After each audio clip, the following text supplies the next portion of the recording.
وبركاته. الحمد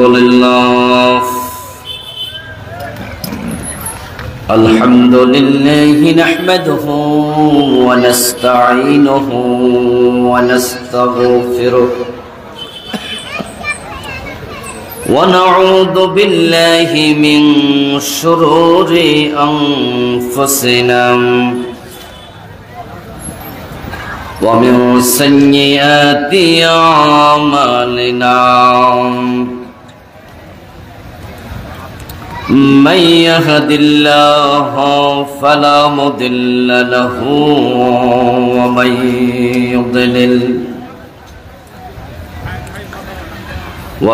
يضلل فلن تجد له وليا مرشدا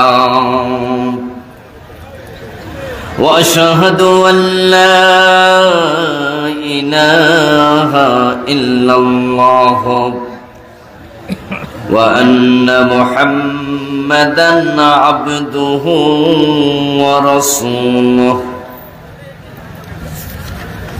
أما بعد فقد قال الله تعالى في كلامه المجيد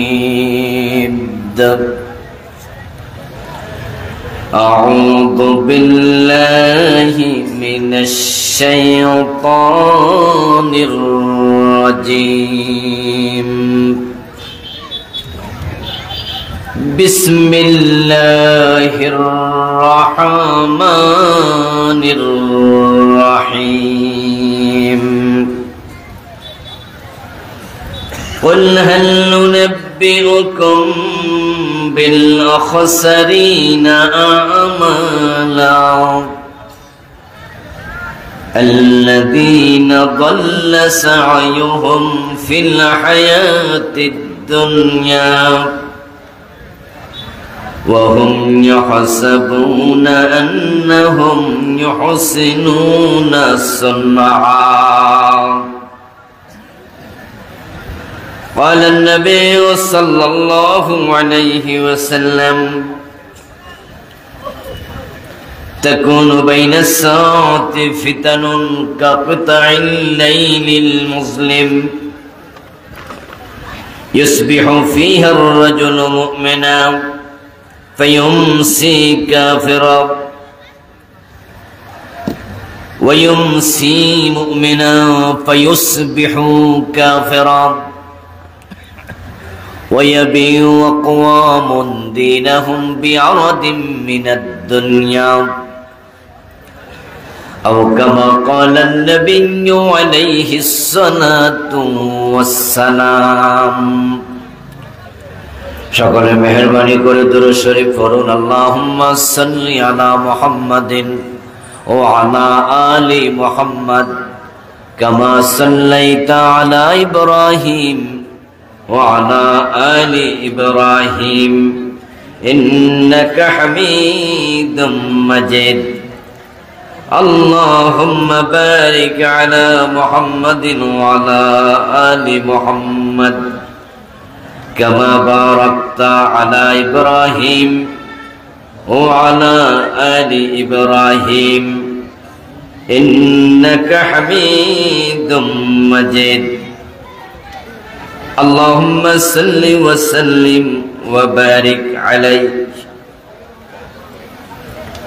বাগলপাড়া সরকারি প্রাথমিক বিদ্যালয় প্রাঙ্গণে অনুষ্ঠিত দুদিন ব্যাপী চমৎকার নবম বার্ষিক তাফসীরুল কোরআন মাহফিলের সমাপনী দিবসের মুআজ্জাজ মুকাররম সম্মানিত সভাপতি, বিশিষ্ট শিক্ষাবিদ মহতারাম জনাব মোহাম্মদ কামারুজ্জামান সাহেব, উপস্থিত আছেন গত দিনের যিনি সভাপতিত্ব করেছেন মহতারাম জনাব আবুল কালাম আজাদ সাহেব,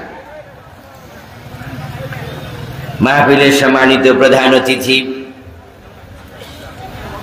রাজশাহী ৫ নং সংসদীয় আসনের মাননীয় সংসদ সদস্য জননেতা জনাব আলহাজ মোহাম্মদ আব্দুল ওয়াদুদ দারা সাহেব, বীর মুক্তিযোদ্ধা জনাব মোহাম্মদ নজরুল ইসলাম সাহেব, চেয়ারম্যান মহতারাম মিজানুর রহমান সাহেব সহ অন্যান্য বিশেষ অতিথিবৃন্দ, আজকের মাহফিলে আমার আগে অত্যন্ত চমৎকারভাবে আলোচনা উপস্থাপন করেছেন আপনাদের রাজশাহীর কৃতি সন্তান বিশিষ্ট মুফাসসিরে কোরআন মহতারাম মাওলানা রেজাউল ইসলাম উজ্জ্বল সাহেব, উপস্থিত অন্যান্য হযরত উলামায়ে কেরাম, ইসলাম প্রিয় তাওহীদি জনতা, পর্দার অন্তরালে সতী সাধবী, সম্মানিতা মা ও বোনেরা, প্রিয় দিনী ভাইরা, আপনারা কেমন আছেন? মাশাআল্লাহ, এই প্রচন্ড গরমের ভিতরে ভালো আছেন শুনে ভালো লাগলো। আল্লাহ তাআলা আমাদের সকলকে ভালো রাখুন, সুস্থ রাখুন। আল্লাহ যতদিন আমাদের বাঁচিয়ে রাখবেন সকলকে ঈমানের সাথে রাখুন, বলুন আমিন। আল্লাহ তাআলার পবিত্র দরবারে লাখো কোটি শুকরিয়া জ্ঞাপন করছে যে মহান মনিব অত্যন্ত মেহেরবানি করে কোরআনের আহ্বানে, কোরআনের এই ময়দানে আমাদের সকলকে উপস্থিত হওয়ার তৌফিক দিলেন, যিনি আমাদেরকে সুস্থ রাখলেন, পবিত্র কোরআনের কথা বলার মতো, শোনার মতো কোরআনমুখী হৃদয় দিলেন। এই সব নিয়ামতের মালিক কে? সেজন্য আমরা আলোচনা শুরুতে মন প্রাণ উজাড় করে অন্তরের সবটুকুন শ্রদ্ধা এবং ভালোবাসা দিয়ে আমাদের মনিব আল্লাহ তাআলাকে শুকরিয়া জানাই, কৃতজ্ঞতা জানাই। সবাই মিলে জোরে জোরে একবার কালিমাতুশ শুকর পড়ি, আলহামদুলিল্লাহ। রব্বানা লাকাল হামদ হামদান কাসীরা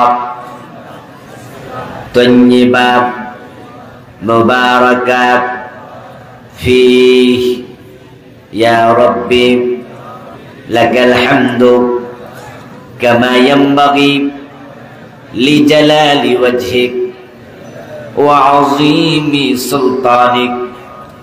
সুবহানাল্লাহি আদাদা খালকিহি ওয়া রিদা নাফসিহি ওয়া জিনাতা আরশিহি ওয়া মিদাদা কালিমাতিহি। প্রিয় দিনী ভাইরা, আমি আপনাদের সম্মুখে পবিত্র কোরআন মাজিদ থেকে সূরাতুল কাহফের ১০৩ এবং ১০৪ দুটি আয়াতে কারিমা তিলাওয়াত করেছি। প্রিয় নবীজি সাল্লাল্লাহু আলাইহি ওয়াসাল্লামের পবিত্র মুখনিসৃত ছোট্ট একখানা হাদিসে নববী পাঠ করেছি। আল্লাহ তাআলা তৌফিক দান করলে এখান থেকে কিছু কথা বলবো ইনশাআল্লাহ। সূরাতুল কাহফের ১০৩ এবং ১০৪ নম্বর আয়াতে কারিমাতে আল্লাহ তাআলা বলছেন, কুল, হে নবীজি আপনি বলুন, হাল নুনাব্বিউকুম বিল আখসারিনা আমালা, আমি কি তোমাদেরকে এমন কিছু মানুষের খবর দেব নাকি যারা আমলের দিক থেকে ক্ষতিতে নিমজ্জিত। আল্লাযীনা দাল্লা সা'য়ুহুম ফিল হায়াতিদ দুনিয়া, যাদের কর্মতৎপরতা আমলগুলো দুনিয়াতে হারাইয়া গেছে। আমল তারা করেছিল কিন্তু আল্লাহ পর্যন্ত আমল পৌঁছে নাই। নামাজ পড়েছে, রোজা রেখেছে, হজ করেছে, যাকাত দিয়েছে, কিন্তু কিছুই কবুল হয় নাই। যাদের আমল কবুল হয় না তারা সফল না ব্যর্থ। তারা সুবিধায় আছে না অসুবিধায় আছে? হে নবী, আপনি বলুন, এমন লোকের খবর দেব নাকি? ওয়াহুম ইয়াহসাবুন, অথচ তারা মনে করে আন্নাহুম ইউহসিনুনা সুনআ, তারা ভালো কাজ করে চলছে।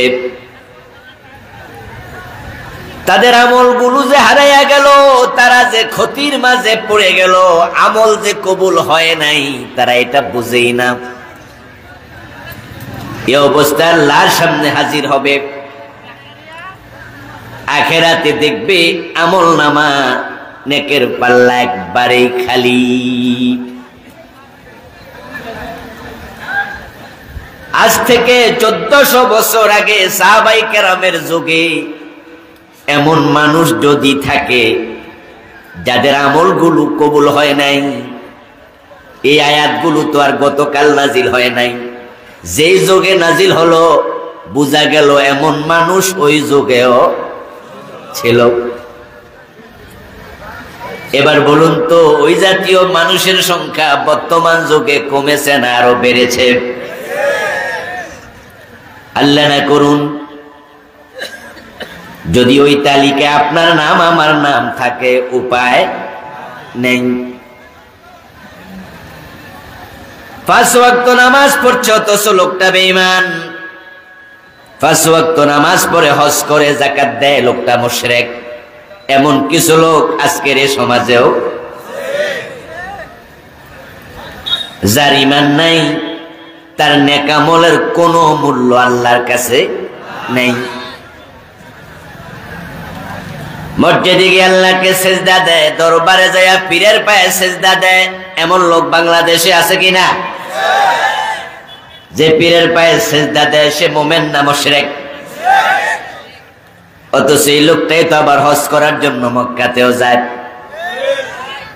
পীরের পায়ে সেজদা দেয় এমন লোক কি হজ করে না?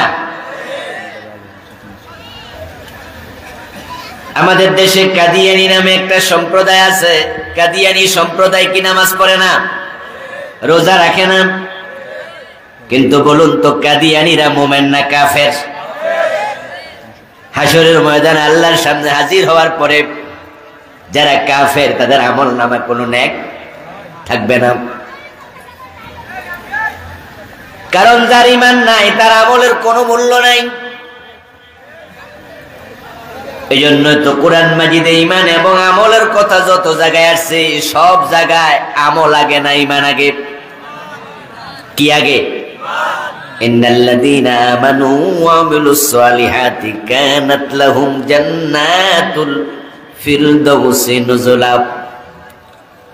ইন্নাল্লাযীনা আমানু ওয়া আমিলুস সালিহাতি লাহুম জান্নাতুন তাজরি মিন তাহতিহাল আনহার। যত জায়গায় ঈমান আমলের কথা এসেছে, সব জায়গায় আমলের আগে ঈমানের কথা। ঈমান হলো একের মতো, নেক আমল হলো একের ডান পাশে শূন্যের মতো। এক যদি থাকে শূন্যের দাম আছে, এক যদি না থাকে শূন্যের কোনো দাম।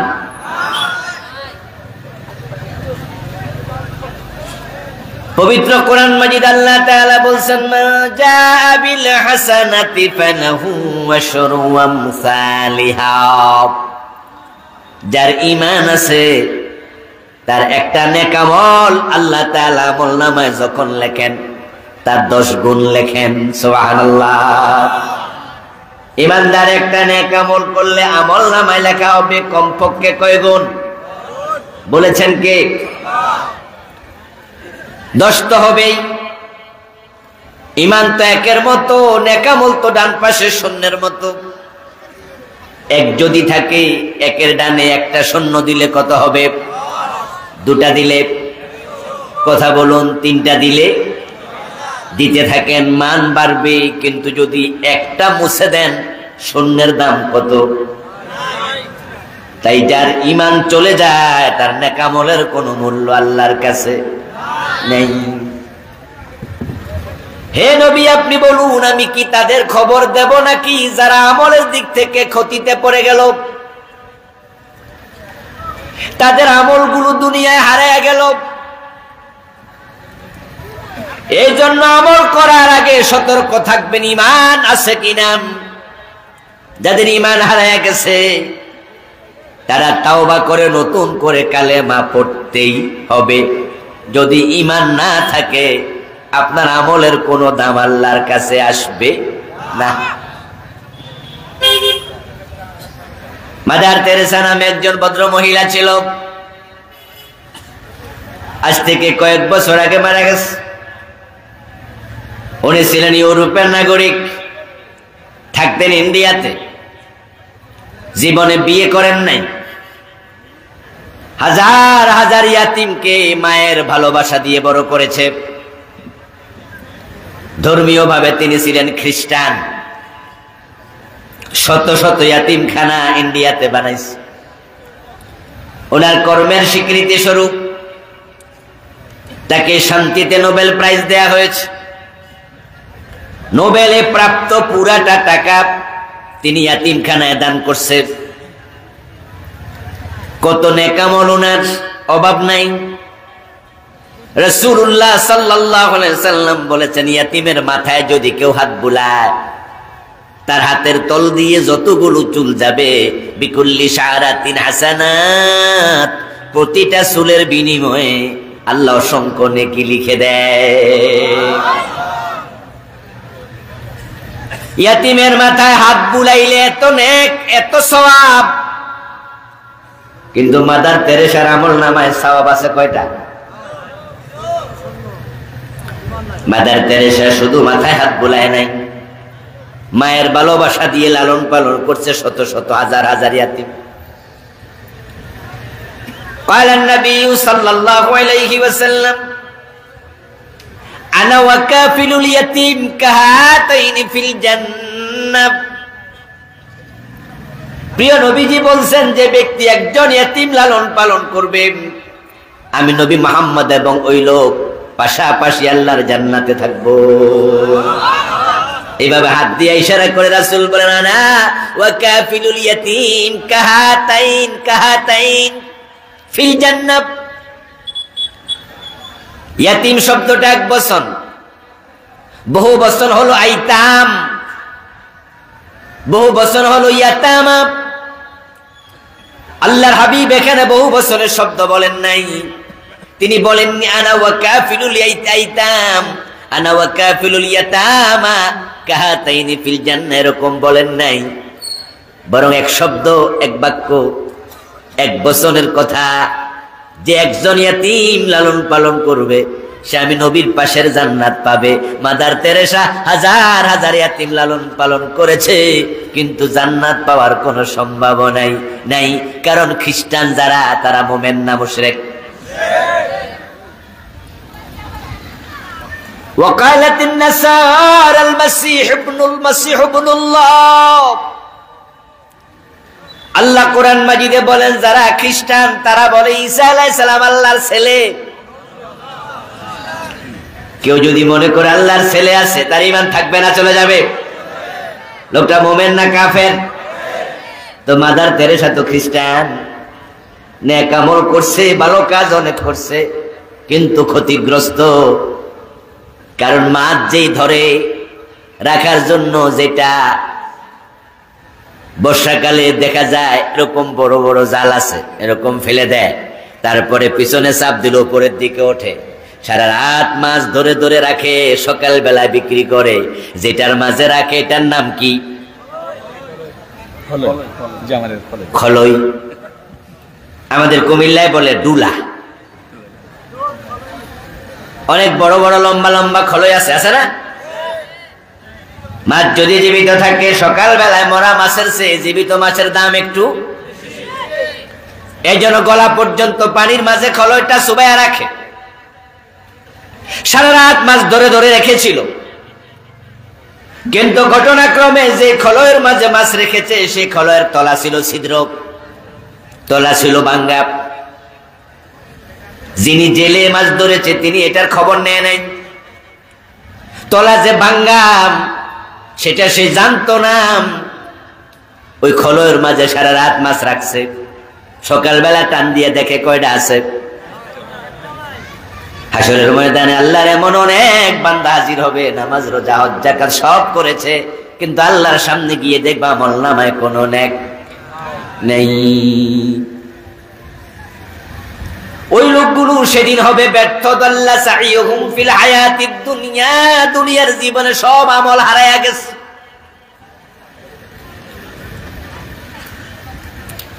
ও প্রিয় ভাইরা, তখন তারা আল্লাহ তাআলার কাছে কি বলবেন?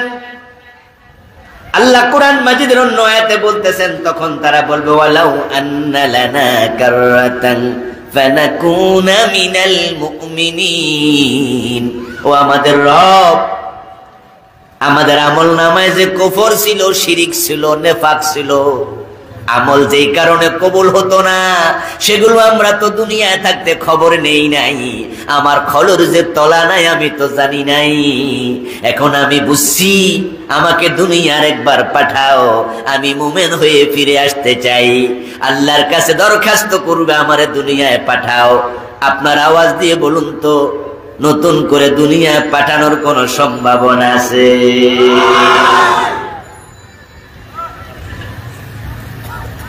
আমার প্রিয় ভাইয়েরা, যেই জেলের খলর তোলা নাই, সারা রাত মাছ ধরলো, সকালবেলা তোলা দিল, দেখলো নাই। এবার তার মন খারাপ। আরে চাল কিনবো কি দিয়ে, ডাল কিনবো কি দিয়ে, পোলা মাইয়ার জন্য খাবার কিনা লাগবে, টাকা তো নাই, গরিব জেলে। এবার বলুন তো, আগামী দিন আবার নতুন করে মাছ ধরার সুযোগ আছে না নাই? এলাকার বাকি দোকানে যাইয়া বাকিতে চাল কেনার সুযোগ আছে না নাই? স্বাস্থ্য ভাই খালতো ভাই থেকে টাকা হাওলাত নেওয়ার সুযোগ আছে না নাই? তাহলে দুনিয়ার জেলে যদি তলা হারা হয়, খলর তলা না থাকে, সেও কিন্তু মরে যাবে না, চরম লুজার হবে না। বাকিতে খাবার পায়, হাওলার টাকা পায়, পরের দিন মাছ ধরতে পায়, কিন্তু আখেরাত আল্লাহর সামনে যাইয়া যে দেখবে আমল নামায় কোনো নেক নাই, নতুন করে আমল করার কোন সুযোগ আর নেই। সে হবে চূড়ান্ত ক্ষতিগ্রস্ত। আল্লাহ তাআলার কাছে সে বলবে, আল্লাহ আমার দুনিয়া পাঠাও। আল্লাহ বলবে না, সিস্টেম নাই। খুযুহু ফাগুল্লুহু সুম্মাল জাহিমা সাল্লুহ। ও ফেরেশতারা, তারে ধর, জাহান্নামের বেড়ি তার গলার মাঝে, হাতের মাঝে পড়ায়া দে। সুম্মা ফি সিলসিলাতিন যারউহা ৭০ যিরান ফাসলুকু। জাহান্নামের ৭০ গজ লম্বা শিকল দিয়া বেঁধে জাহান্নামে ফেলে দে। তার ৩০ বছর, ৪০ বছর, ৫০ বছর, ৭০ বছর, ৮০ বছর হায়াত দিছি। সে যে ইমানি নাই, আসলটা বোঝার সময় তার ছিল না। আজকে নতুন করে দরখাস্ত করছে, আমার আবার দুনিয়ায় পাঠাও। এই সিস্টেম তো আমার বিধানের মাঝে নেই। আমার প্রিয় ভাইয়েরা, কাদের আমলগুলো কবুল হয় না, আমি আজকে আলোচনা করব ইনশাআল্লাহ। আর আপনি আলোচনা শুনে যদি মনে করেন ওই ঝামেলা আপনার ভিতরে আছে, আজকে যদি বুঝেন, আজকে যদি কাঁদেন, আজকে যদি তাওবা করেন, আজকে যদি আবার সিদ্ধান্ত নেন আমি ভালো হয়ে যাব, নতুন করে তাওবা করার সুযোগ এখনো আছে না? না, আমরা মরার পরে আল্লাহর সামনে গিয়ে বুঝতে চাই না এখনই বুঝতে চাই? কারণ সেদিন বুঝে কোনো লাভ নাই। আল্লাহ যখন বলবেন তাকে ধরো, জাহান্নামে ফেলে দাও,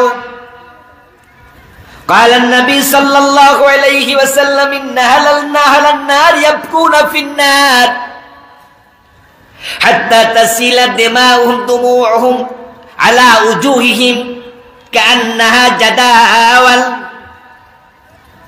জাহান্নামের কথা শুনবে, জাহান্নামে পড়ে যাবে, এমন ভাবে কাঁদতে থাকবে, জাহান্নামে পড়ে চোখের পানি তার চেহারার উপর দিয়া এমন ভাবে প্রবাহিত হবে, রাসূলুল্লাহ বলেন তাকাইলে মনে হবে নালার মাঝে পানি প্রবাহিত হচ্ছে।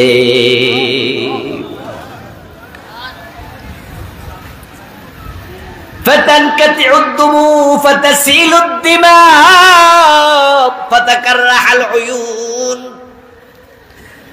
এমন বেশি কাঁদবে জাহান্নামে যাইয়া, কাঁদতে কাঁদতে চোখের পানি শেষ হবে, তখন চোখ থেকে রক্ত বের হতে থাকবে। তাদের চেহারা চোখ কান্নার কারণে ক্ষত বিক্ষত হয়ে যাবে। জাহান্নামে গিয়ে কাঁদবে আর বলবে, রব্বানা আখরিজনা মিনহা ফাইন উদনা ফাইন্না যালিমুন। সুবহানাল্লাহ পড়েন। কোরআন এমন এক কিতাব যেটার মাঝে কোনো আলোচনা বাদ নেই। ওয়ামা ফাররাতনা ফিল কিতাবি মিন শাই তিবয়ানান লিকুল্লি শাই। আমি সব বলে দিয়েছি। প্রিয় নবী সাল্লাল্লাহু আলাইহি ওয়াসাল্লাম কোরআনে যেটা ইঙ্গিত আছে সেটা ব্যাখ্যা করে তিনি আমাদেরকে শিখাইছে, সব বলে দিয়েছে। কবর কেমন হবে, হাসর কেমন হবে, মিজান কেমন হবে, ফুলসিরাত কেমন হবে, জান্নাত কেমন হবে, জাহান্নাম কেমন হবে, কবরের প্রশ্ন কি হবে, প্রশ্নের জবাব কি হবে, কোরআন হাদিসে সব আছে না নাই? কোনটা নাই কোনটা নাই, সব আছে। জাহান্নামে পড়ে তারা কাঁদবে। আল্লাহ কোরআনে বলেন শুধু কাঁদবে না, বরং বলবে রব্বানা আখরিজনা মিনহা, ও আমাদের রব, জাহান্নামে আর সহ্য হয় না, আমাদেরকে এখান থেকে বের করে নাও, একটা বারের জন্য দুনিয়ায় পাঠাও। ফাইন উদনা ফাইন্না যালিমুন।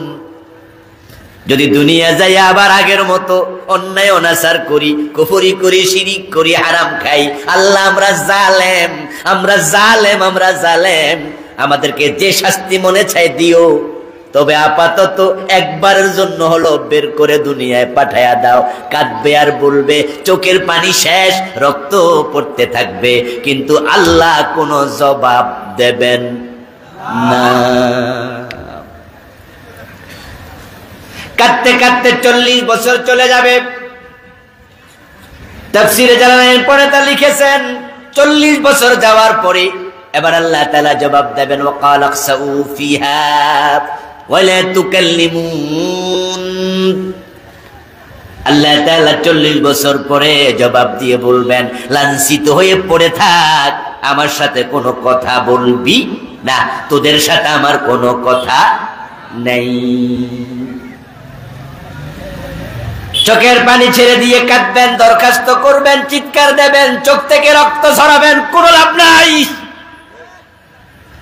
কিন্তু আজকে যদি এক ফোঁটা চোখের পানি ছেড়ে দিয়া কেঁদে তাওবা করেন, আমার রাসূল বলেছেন চোখের পানি যদি মাছির মাথা পরিমাণ ছোট হয়, মুমিনের গালে আসার সাথে সাথে আল্লাহ জাহান্নামের আগুন হারাম বানায়া দেয়।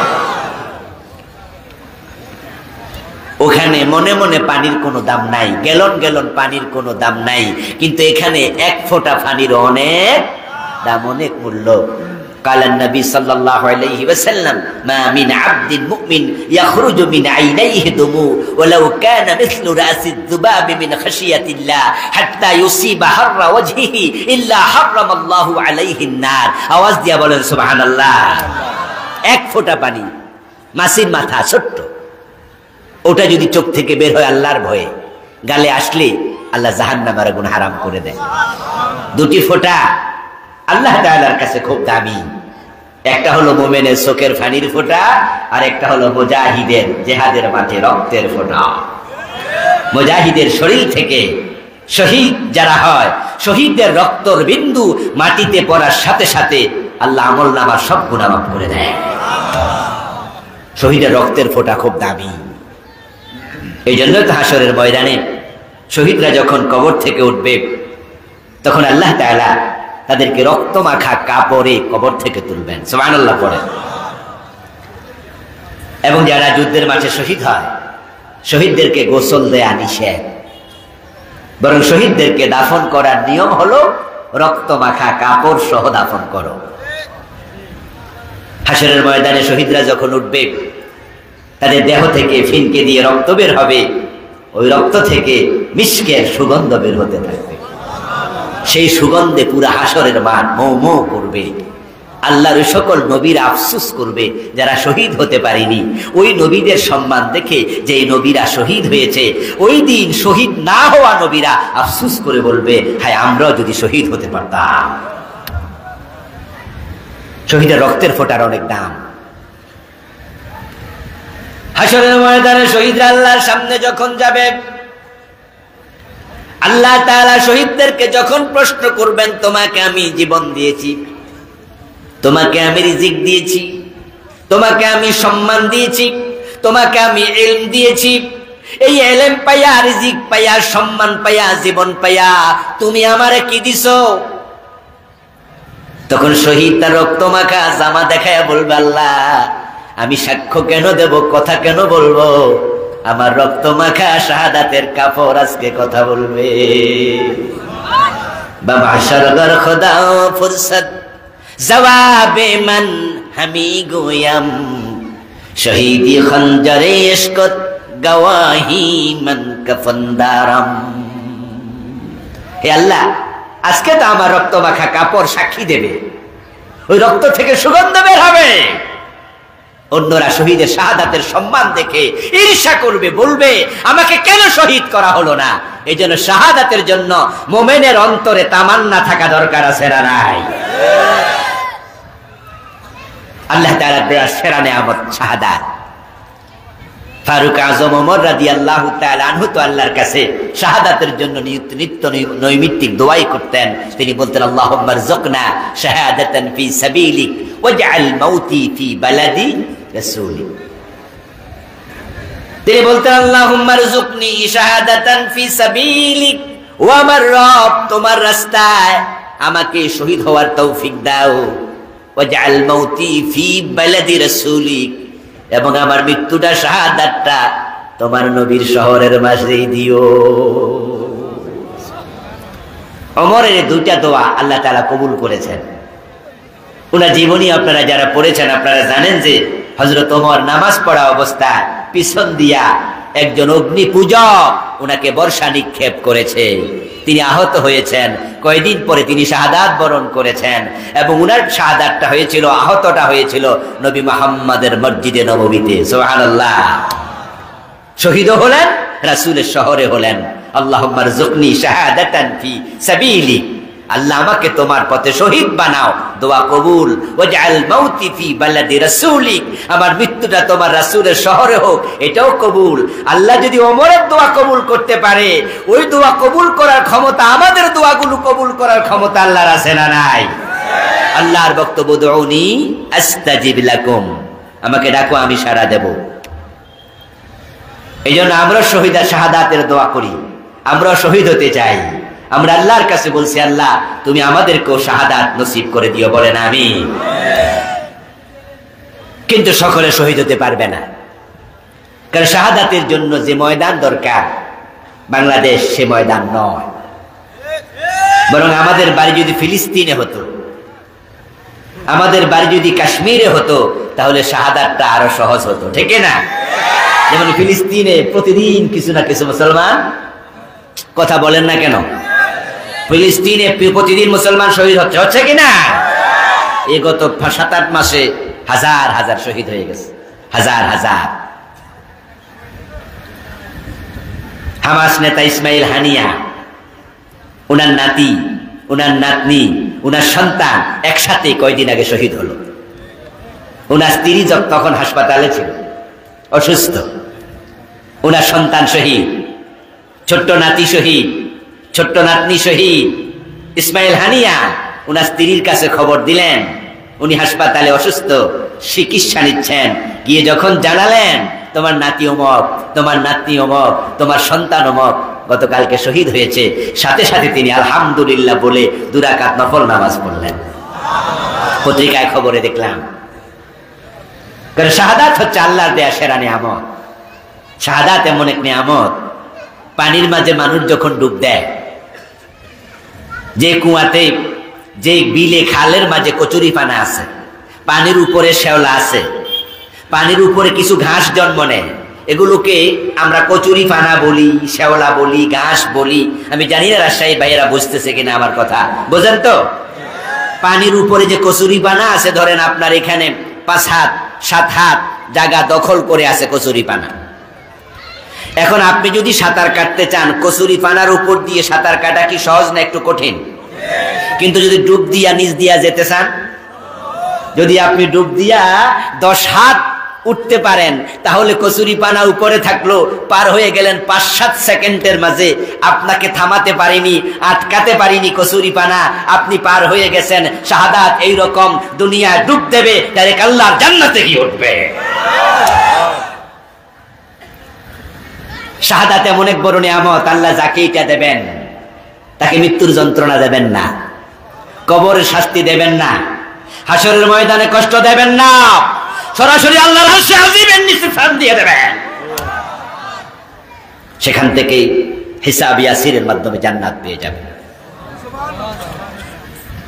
আমার প্রিয় ভাইয়েরা, শাহাদাত সবার পক্ষে নসিব হবে না, সবার ভাগ্যে জুটবে না, সবাই আমরা পারবো না রক্ত দিতে। বাংলাদেশে সে পরিবেশটি নেই, এরপরও বাংলাদেশে কিছু আল্লাহর বান্দা শাহাদাত পায়, যাদেরকে গুলি করে শহীদ করে, ফাঁসি দিয়া শহীদ করে, তারা বড় ভাগ্যবান মানুষ। এমন কিছু আল্লাহর বান্দা আছে না? না, সবার পক্ষে শহীদ হওয়া সম্ভব না। আমার একটি প্রশ্নের জবাব আপনারা দয়া করে দিন, যারা জানেন। কিন্তু আল্লাহর ভয়ে চোখের পানি ছেড়ে দিয়ে কাঁদা সবার পক্ষে সম্ভব কিনা? সবার চোখের মাঝে পানি আছে না নাই? আল্লাহর কাছে প্রিয় দুটি ফোঁটা, একটা শহীদের রক্তের ফোঁটা, আর একটা মুমিনের চোখের পানি ফোঁটা।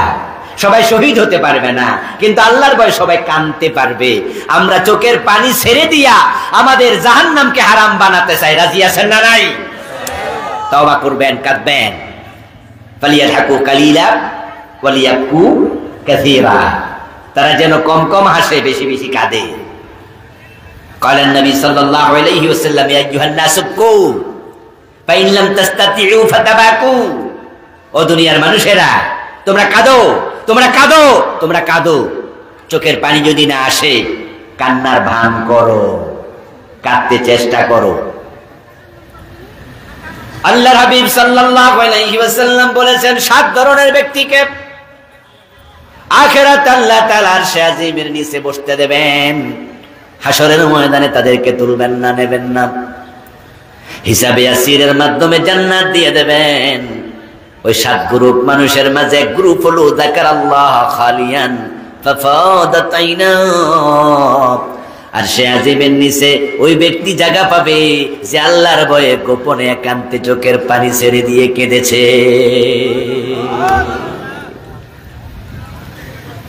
কি স্পেশাল সুযোগ আমাদের জন্য, সুবহানাল্লাহ। আমার প্রিয় ভাইয়েরা, আল্লাহর সামনে গিয়া ধরা খাবেন, জাহান্নামের শিকল পরে জাহান্নামে ফেলে দেবে, তারপরে জাহান্নামে ছেড়ে যাইয়া সেখানে চোখের পানি ছেড়ে দিয়ে কাঁদবেন। সে পর্যন্ত অপেক্ষা করবেন নাকি এখনই কাঁদবেন? সবার সামনে না, সবার সামনে তাল মিলে গোল মিলে কাঁদা না। যাকারাল্লাহ খালিয়ান, আল্লাহ রাসূল বলছে একান্তে কাঁদো। জায়নামাজে দাঁড়াবেন, গুনার কথা স্মরণ করবেন, জাহান্নামের চিন্তা মাথায় আনবেন। এই আগুন সহ্য হবে না, আল্লাহ আমারে ক্ষমা করো। সেজদায় গিয়ে চোখের 1 ফোঁটা পানি ফেলানোর চেষ্টা করুন, আপনার চোখের 1 ফোঁটা পানি আপনার জাহান্নামকে হারাম বানিয়ে দেবে ইনশাআল্লাহ। আসুন আমরা আলোচনায় ফিরে যাই। যে মানুষগুলোর কোন নেক আমল কবুল হবে না, ওই মানুষগুলো 5 শ্রেণীতে বিভক্ত, 5 ভাগে বিভক্ত। 5 গ্রুপ মানুষের আমলগুলো কবুল হয় না। ওই 5 গ্রুপ আবার 2 গ্রুপে বিভক্ত। 5 শ্রেণী আবার 2 ভাগ। প্রথম ভাগে 3 গ্রুপ, দ্বিতীয় ভাগে 2 গ্রুপ। প্রথম 3টা হলো যে কাফের, যে মুশরিক, যে মুনাফিক। এই 3 অপরাধী, তার ঈমানও নাই, তার আমলও নাই। যেমন কাদিয়ানী, এই মানুষগুলো কুফরি করেছে। তাদের কুফরির কারণে তাদের নামাজ, রোজা, হজ, যাকাত সব আছে, কিন্তু তাদের ঈমান নাই। তামাম দুনিয়ার সব হক্কানি আলেম একমত, সবার ঐক্যমত্য ফতুয়া যারা কাদিয়ানি তারা সবগুলো কাফের। এইরকম কুফরি যদি আপনি করেন তাহলে আপনি একই মাসালা, আপনিও কাফের হয়ে যাবেন। এখন কাদিয়ানি কি আল্লাহর অস্তিত্ব স্বীকার করে? কয় না। কাদিয়ানি কি মূর্তি পূজা করে? কয় না। কাদিয়ানি কি ঈসা নবীকে আল্লাহর ছেলে মনে করে না। কাদিয়ানি কি ওজাইরকে আল্লাহর ছেলে বলে না। কাদিয়ানি কি গৌতম বুদ্ধের পূজা করে না। তো কাদিয়ানি নামাজ পড়ে, রোজা রাখে, হজ করে, যাকাত দেয়, কিন্তু আমাদের ফতুয়া তারা কাফের। এর কারণ হলো তারা আল্লাহর একটা বিধানের সাথে কুফরি করেছে, একটা মেসেজ অস্বীকার করেছে। ওই মেসেজটা হলো নবী মুহাম্মদ শেষ নবী। যারা কাদিয়ানি তারা গোলাম আহমদ কাদিয়ানকেও নবী মনে করে। গোলাম আহমদ কাদিয়ানের জন্ম 1835 সালে, আজ থেকে 250 বছরের মতো আগে। আল্লাহ তাআলা কোরআন মাজিদে আজ থেকে 1400 বছর আগে বলেছেন, মা কানা মুহাম্মাদুন আবা আহাদিন মির রিজালিকুম ওয়ালাকিন রাসূলুল্লাহ ওয়া খাতামান নাবিয়্যিন। যে আমার নবী মুহাম্মদ তিনি শেষ নবী। আজ থেকে 1400 বছর আগে আল্লাহ বলে মুহাম্মদ শেষ নবী। 1200 বছর পরে এসে গোলাম আহমদ কাদিয়ান নিজেকে নবী দাবি করলো। এই আয়াতের সাথে সংঘর্ষ লাগাইয়া সে কাফের হয়ে গেল। একদল হতভাগা গোলাম আহমদ কাদিয়ানকে নবী মেনে নিল, তারাও কাফের হয়ে গেল। ঠিক না? তাহলে কাফের হওয়ার জন্য কি পুরা কোরআন অস্বীকার করা লাগে, না কোরআনের একটা বিধান অস্বীকার করলেই চলে? ইয়েস। অনেকে মনে করে যে তারা তো নামাজ পড়ে, রোজা রাখে, হজ করে, যাকাত দেয়, কেন কাফের হবে? আমি বলি প্রিয় ভাই, যে লোক বিষ খাইয়া মারা যায়, আত্মহত্যা করে, এই খবর যদি আমাদের কাছে আসে, আমরা কি মনে করি কেউ সে মনে হয় 1 মণ বিষ খাইছে, আধা মণ, 5 কেজি? বরং আমরা বুঝি যে সে মনে হয় এতটুকুই খাইছে। 1 বোতল থেকে যদি অরিজিনাল বিষ কেউ 1 ফোঁটা খায়, সেও মরে যায়। আপনারা কৃষক মানুষ, বাজার থেকে ওটুকু বিষ আইনাও তো 1 বালতি পানির সাথে মিশাইয়া দেন, ঠিক না? ক্ষেতের মাঝে যখন দেন, ওখান থেকে 1-2 ফোঁটা খাইলে মানুষ মরে যায়। কাফের হওয়ার জন্য পুরা কোরআনকে স্বীকার করা দরকার নাই। পুরা কোরআনকে স্বীকার করে এমন লোক পৃথিবীতে আছে না নাই? যেমন তাসলিমা নাসরিন, ঠিক না? আসাদ নূর নামে আরেকটা জালেম জানোয়ার আছে না নাই? সারাক্ষণ রাসূলকে গালি দেয়। তাসলিমা নাসরিন ইসলামকে সারাক্ষণ গালি দেয়। দাউদ হায়দার, সালমান রুশদি, এই জাতীয় আরো আছে। 30 পারা কোরআন মানে না, 1 অক্ষরও মানে না। এই লোকগুলো মোমেন না কাফের? জবাব দিতে হবে, মোমেন না কাফের? আচ্ছা, কেউ যদি বলে 15 পারা মানি, বাকি 15 পারা মানি না, সে অর্ধেক মোমেন, ঠিক না? সেও কি কাফের? যদি কেউ বলে 29 পারা মানি, 1 পারা মানি না, জোরে ফতুয়া দেন, সে কি? কেউ যদি বলে 113 সূরা মানি, 1 সূরা মানি না, মোমেন না কাফের? কেউ যদি বলে 1 অক্ষর মানি না কোরআনের, সে মোমেন না কাফের? এটাও অনেকটা অঙ্কের মতোই। আমরা যারা লেখাপড়া করেছি, আমাদের অঙ্ক একটা সাবজেক্ট আছে, ইংরেজি বাংলাও সাবজেক্ট আছে। আপনি যখন গরুর রচনা লিখছেন, journey by plane, journey by boat লিখেছেন, জুট পাট লিখেছেন রচনা, সেখানে কিছু বানান ভুল হয়েছে। বানান ভুল হইলেও 10 নাম্বারের মাঝে আপনি 4 নাম্বার, 5 নাম্বার, 7 নাম্বার, 8 নাম্বার পাইছেন। কিন্তু অঙ্ক যখন করেছেন, 10 লাইনের অঙ্ক, 9 লাইন ঠিক হয়েছে, 1 লাইন ভুল হয়েছে, 10-এ কত পাইছেন? ইয়েস। ইমানটা ইজ লাইক এস। বিসমিল্লাহর বা থেকে মিনাল জিন্নাতি ওয়ান নাসের সিন পর্যন্ত যত হরফ আছে, যদি কোনো ব্যক্তি একটা হরফ অস্বীকার করে, যত মেসেজ আছে, যত বিধান আছে, যদি কেউ একটা বিধান অস্বীকার করে, মুমিন না কাফের? তার সব শেষ। আমার প্রিয় ভাইরা, এই যে আমরা মোবাইল চালাই, আমাদের মোবাইল গ্রামীণ, এয়ারটেল, টেলিটক, আমরা বিভিন্ন কোম্পানির সিম ইউজ করি। আমরা যখন সিম কিনতে যাই তখন আমাদেরকে মোবাইল কোম্পানি বাংলাদেশে 11 ডিজিটের একটা নাম্বার দেয় কিনা? 018118 5টা, তারপরে এবার দিল 30, 32, 27, আবার 6টা, 5টা 6টা মিলে কয়টা হলো? এবার আপনাকে সিম দিয়ে বলে যান এটা মোবাইলে ঢুকান, আপনি ডিজিট টিপ দেন, কল যাবে। 11 ডিজিটের মাঝে আপনি 10টা ঢুকাইলেন, একটা বাদ দিলেন, কিয়ামত পর্যন্ত টিপলে কি কল যাবে? তাদের দেয়া ডিজিট 11টা ফলো করা আপনার জন্য আবশ্যক। আল্লাহর জান্নাত পর্যন্ত পৌঁছার জন্য আল্লাহ কোরআনে যত বিধান দিছে সবগুলা মেনে নেয়া আবশ্যক। আল্লাহ বলেছেন ফাতুমিনুনা বিবাদিল কিতাব ওয়া তাকফুরুনা বিবাদ ফামা জাযাউ মান ইয়াফআলু যালিকা মিনকুম ইল্লা খিজিয়ুন ফিল হায়াতিদ দুনিয়া ওয়া ইয়াওমাল কিয়ামাতি ইউরাদ্দুনা ইলা আশাদ্দিল আযাব। ও দুনিয়ার মানুষ, তোমরা কি কোরআনের কিছু মানবা না? এমনটি যদি তোমরা করো তাহলে দুনিয়ায় লাঞ্ছিত হবে, আখিরাতে জাহান্নামে পড়ে যাবে, জান্নাত নাই। কিছু মানবা না, সুবিধাবাদ জিন্দাবাদে মুমিন হওয়া যায় না। বরং যারা কিছু মানে না তারা মুমিনই না, তারা কাফেরই থাকে। মসজিদে গিয়ে আল্লাহকে মানে, আদালতে আল্লাহর আইন মানতে রাজি না।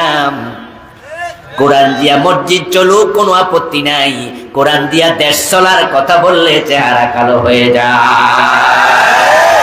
এমন কিছু লোক আছে না নাই? ইমাম সাহেব হুজুর যদি জুমার দিন বলে আল্লাহর মসজিদ আল্লাহর কোরআন দিয়ে রাসূলের হাদিস দিয়ে চলবে, বলুন তো কোন মুসল্লি কি দ্বিমত করবে? ইমাম সাহেব যদি একটু আগ বাড়ায় বলে সভাপতির আইনে মসজিদ চলবে না, আল্লাহর আইনে চলবে, সভাপতি দ্বিমত করবে? সভাপতি সাহেবও বলবে ঠিক আছে হুজুর, আমি কি কইছি আমার আইনে চলুক, আল্লাহর আইনে চলবে। সেক্রেটারির আইনে মসজিদ চলবে না, আল্লাহর আইনে চলবে, সেক্রেটারি সাহেব বলবে দ্যাটস ওকে, আমার কোনো অবজেকশন নাই। ইমাম সাহেব এবার বলে আমি ইমাম, আমার আইনও মসজিদ চলবে না, মাগরিবের নামাজের ফরজ 3 রাকাত, ভুলে 2 রাকাত পরে যদি আমি সালাম ফিরাই, আপনারা সালাম ফিরাবেন না লোকমা দিবেন? মসজিদ চলবে কার আইনে? কথা বলতে হবে কার আইনে? মসজিদ 100 জন মুসল্লি, 100 জন একমত, আল্লাহর আইনে চলুক, আমাদের কারো আপত্তি। এবার যদি একটু আগ বাড়াইয়া হুজুর বলে যে আল্লাহর আইনে মসজিদ চলবে, ওই আল্লাহর আইনে দেশ চলা লাগবে, সাথে সাথে মুসল্লি 2 ভাগে ভাগ হবে, 1 ভাগ বলবে জি, আর 1 ভাগ মাথা নোয়াইয়া মনে মনে বলবে হুজুর রাজনীতি শুরু করছে। আল্লাহর আইনে মসজিদ চলুক এটা শুনলে কেউ রাজনীতি খোঁজে না, কিন্তু আল্লাহর আইনে দেশ চলুক এটা শুনলে রাজনীতি খোঁজে। এমন 2-4 জন আজকের মাহফিলও আছে না? না। আপনার কাছে আমার প্রশ্ন, আমার নবী, আপনার নবী, বিশ্ব নবী মুহাম্মদুর রাসূলুল্লাহ সাল্লাল্লাহু আলাইহি ওয়াসাল্লাম 10 বছর মদিনার মসজিদের ইমাম ছিলেন। উনি মসজিদ চালাইছেন আল্লাহর আইনে, আবার যখন মদিনা নামক রাষ্ট্র চালাইছেন তখন কি নিজের আইনে না আল্লাহর আইনে? আল্লাহ তাআলা বলেন ইয়াকুলুনা নুমিনু বিবাদিন ওয়া নাকফুরু বিবাদিন ইউরিদুনা ইয়াত্তাখিযু বাইনা যালিকা সাবিলা উলাইকা হুমুল কাফিরুনা হাক্কা। আমি বলেছি কিছু মানবেন কিছু মানবেন না, আপনি কাফের। কথাটা শুনতে একটু শক্ত লাগছে। কেউ কেউ মনে মনে বলছেন হুজুর আপনি যে কি কোন, নামাজ রোজা করি তারপরও বুঝি কাফের। ও ভাই নামাজ মানেন? কই জি। রোজা জি। হজ বলেন কি 3 বার হজ করে আলাইছি হুজুর, না মানলে কি আর করছি?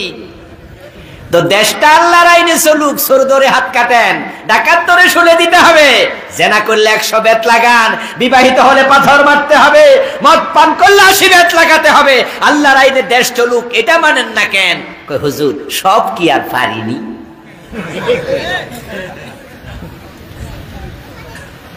সব পারা যায় না। কেন পারবেন না? কারণ আপনি বড় স্বার্থপর, আপনি জানেন আল্লাহর আইনে মসজিদ চললেও সুবিধা নাই, কারণ বেনামাজি নামাজি সুদী ব্যাংকে সবাই যায়, 5 ওয়াক্ত নামাজ পড়ে, সুদী ব্যাংক থেকে লোন নিছে এমন নামাজি আছে না নাই? আর বেনামাজির কথা লাভ কি কইয়া?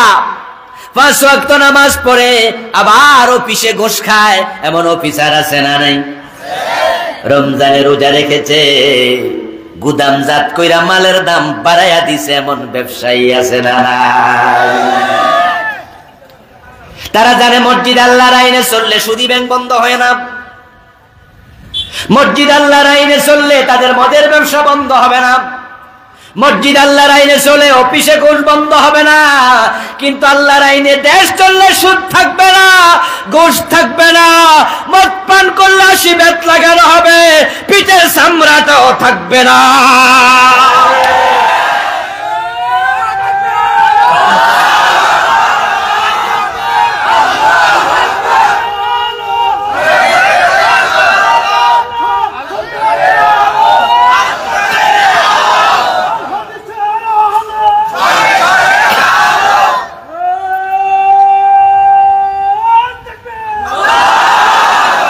আমার প্রিয় ভাইরা, তারা এটা জানেন,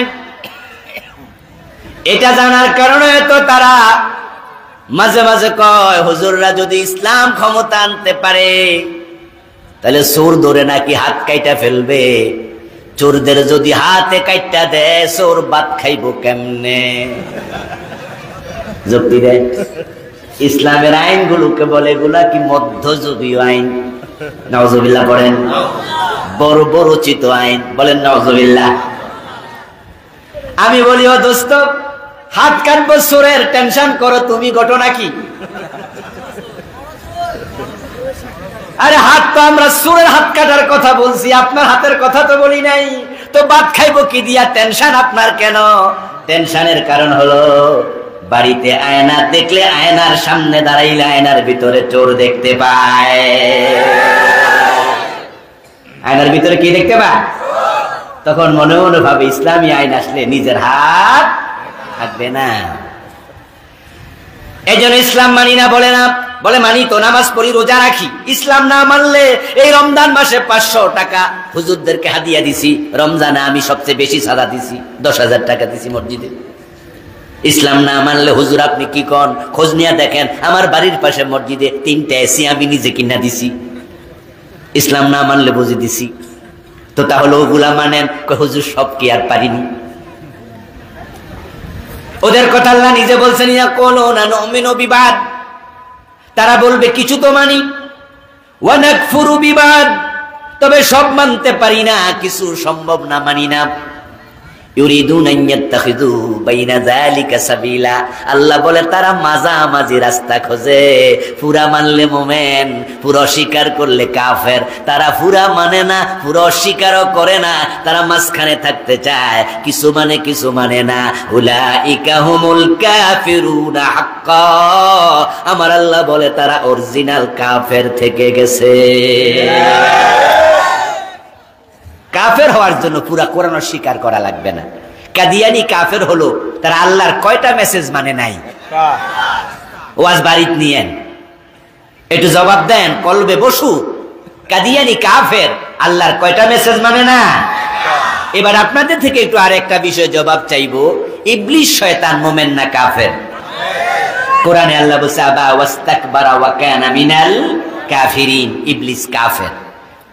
এবার বলুন তো ইবলিস আল্লাহর কয়টা আইন মানে নাই? সুবহানাল্লাহ, সুবহানাল্লাহ। দিস ইজ অরিজিনাল কনসেপশন, এটাই হলো মূল বুঝ। আপনি মসজিদে গিয়ে নামাজ পড়ে নিজকে মোমেন্ট ভাবেন, অথচ আল্লাহর আইনের কথা বললে আপনার চেহারা কালো হয়। আল্লাহর আইনের যে কথা বলে তাকে রাজাকার ভাবে, ঠিক না? তাকে মৌলবাদী বলে, যুদ্ধপরাধী বলে। তা আপনি আল্লাহর আইনের বিরুদ্ধে যখন কথা বলছেন, ঈমান কি আর থাকলো? আপনি নামাজি কাফের, ঠিক না? নামাজি কাফের, ঠিক না? কাদিয়ানির মাঝে নামাজি কাদিয়ানি আছে না? তো এবার কি নামাজি কাফের না? কাদিয়ানির মাঝে হাজি আছে না? তো সে কি হাজি কাফের না? আল্লাহর আইনের বিরুদ্ধাচরণ করেছে, রাসূল শেষ নবী মানে না, ঈমান। আল্লাহ তাআলা শয়তানকে জিজ্ঞাসা করছিলেন, মা মানাআকা আল্লা তাসজুদা ইযা আমারতুক, ওই ইবলিস যখন তোকে আদেশ করেছিলাম আদমকে সিজদা কর, কেন করলি না? ইবলিস যদি জবাব দিত আদমের মতো রব্বানা যালামনা বলে, আল্লাহ ভুল করে ফেলেছি ক্ষমা করে দাও, ইবলিসকে ক্ষমা করার ক্ষমতা আল্লাহর আছে না নাই? কিন্তু সে ক্ষমা চাইছে না যুক্তি দিছে? যখন ক্ষমা না চাইয়া যুক্তি দিল, বিরুদ্ধাচরণ করলো, আল্লাহ কয় যা যা ফাখরুজ মিনহা ফাইন্নাকা রাজিম, তুই অভিশপ্ত, বেরিয়ে যা জান্নাতের সীমানা থেকে। আবা ওয়াস্তাকবারা ওয়া কানা মিনাল কাফিরিন, তুই কাফের। এখন আমরা বলতেছি আল্লাহর আইনে দেশ চলবে, আল্লাহর আইনে সমাজ চলবে, চোর ধরে হাত কাটতে হবে। তারা যদি বলতো আমরা এতদিন বুঝি না এগুলো কোরআনে আছে, রাব্বানা যালামনা আনফুসানা, আল্লাহ তাদেরও ক্ষমা করে দিত। কিন্তু আমাদের ওয়াজ শোনার পরে তারা তাওবা করে না শয়তানের মতো যুক্তি দেয়। ওরা কয় হুজুর সুদ খাওয়া হারাম, এটা আমরাও বুঝি, তবে আপনারা যেভাবে বলেন যে রাষ্ট্রীয়ভাবে সুদ নিষিদ্ধ করতে হবে, তাহলে হুজুর দেশ চলবো কি দিয়া? আচ্ছা, রাষ্ট্রীয়ভাবে যদি সুদ বন্ধ করে দেয় তাহলে হুজুর IMF, বিশ্ব ব্যাংক, ADB লোন দেবে? হুজুর আপনারা বুঝেন কিছু?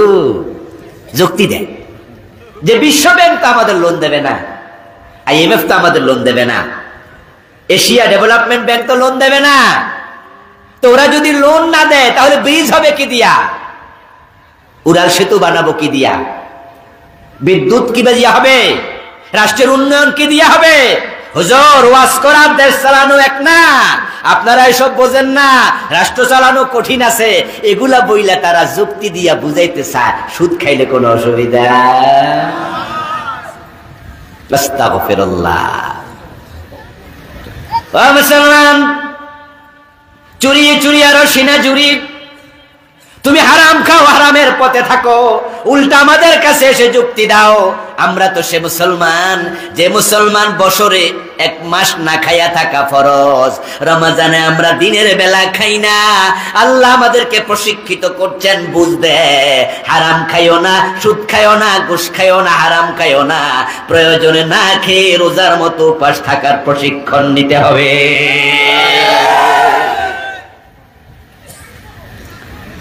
এবার একটু আপনারা চিৎকার দিয়ে জবাব দেন তো, মোমেনের জন্য দুনিয়া আরামের জায়গা না জেলখানা? তা হারাম টাকা দিয়ে আমাদের ব্যাংকের দরকার নাই, বিদ্যুৎ দরকার নাই, উন্নয়ন দরকার নাই, রোডঘাট দরকার নাই। আমরা তো নমরুদের আগুনে পড়া ইব্রাহিমের সন্তান। তারা যুক্তি দেয়, যুক্তি দেওয়ার পর ঈমান থাকবে? আর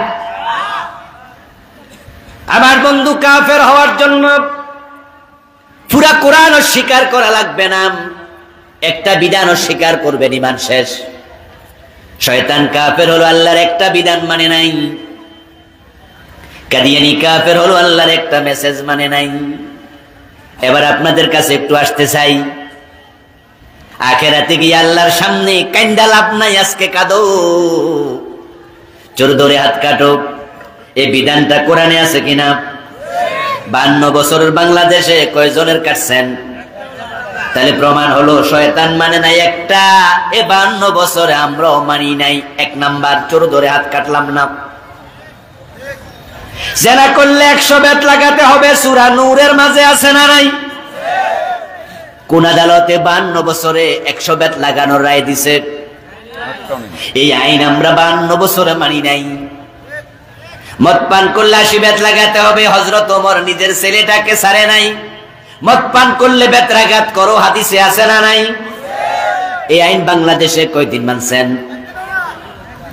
আমার বন্ধু, এরকম যদি বলতে থাকি ডজন ডজন আইন বলতে পারবো। আল্লাহর বক্তব্য, লাহুল খালকু ওয়াল আম, সাবধান, সৃষ্টি যার, আইন চলবে শুধু তার। আল্লাহর আইনে 52 বছরে বাংলাদেশ কয়দিন চলছে? তো শয়তান মানে না একটা, আর আপনারা মানেন না কয়টা? তো শয়তান রে কাফের কইতে কি শরম লাগে না? সকালবেলা ঘুম থেকে উঠে ওযু করে ফজরের নামাজে খাড়াইয়া যখন আপনি নামাজ শুরু করেন তখন তো আগে আউযুবিল্লাহ, তারপরে বিসমিল্লাহ, তারপরে না আলহামদুলিল্লাহ, নাকি? তো আউযুবিল্লাহর অর্থ কি? আউযুবিল্লাহ মানে হচ্ছে আউযুবিল্লাহি মিনাশ শাইতানির রাজিম, হে আল্লাহ তোমার কাছে অভিশপ্ত শয়তান থেকে আশ্রয় প্রার্থনা করি। শয়তান পাশে খাড়াইয়া কয়, আমারে গালি দিলু কেডা? অভিশপ্ত বলে। আমি আল্লাহর এক আইন মানি নাই, তাই যদি অভিশপ্ত হই, তোরা ডজন ডজন বাদ দিছ, তোদের 14 গোষ্ঠী অভিশপ্ত।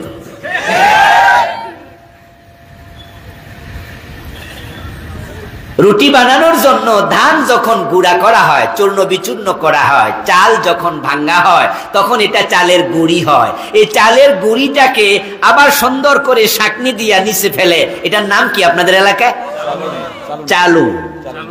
চালুনি।